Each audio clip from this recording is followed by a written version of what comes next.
TDP కార్యకర్తల సంక్షేమమే లక్ష్యంగా నారా లోకేష్ విప్లవాత్మక నిర్ణయాలు తీసుకుంటున్నారు. 1 కోటి మంది కార్యకర్తల బీమా కోసం ఇన్సూరెన్స్ కంపెనీతో అవగాహన ఒప్పందాన్ని కుదుర్చుకున్నారు.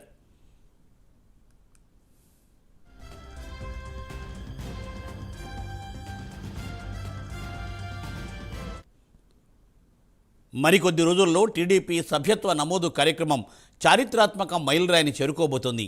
ఈ నేపథ్యంలో 1 కోటి మంది కార్యకర్తలకు ప్రమాద బీమా కల్పించేలా యునైటెడ్ ఇండియా ఇన్సూరెన్స్ కంపెనీతో లోకేష్ ఎంఓయూ కుదుర్చుకున్నారు.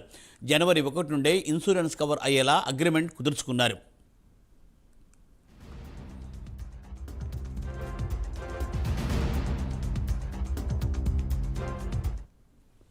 ఈ ఒప్పందం ప్రకారం కార్యకర్తలకు 5 లక్షల రూపాయల ప్రమాద బీమా లభిస్తుంది. 1 కోటి మంది కార్యకర్తల కోసం ఒకేసారి ఇన్సూరెన్స్ సౌకర్యం కల్పించడం రాజకీయ పార్టీల చరిత్రలో ఇదే ప్రథమమని పార్టీ కార్యకర్తలు అంటున్నారు. పార్టీ కేడర్ను కంటికి రెప్పలా కాపాడుకునేందుకు లోకేష్ చేస్తున్న కృషిపై కార్యకర్తలు హర్షం వ్యక్తం చేస్తున్నారు.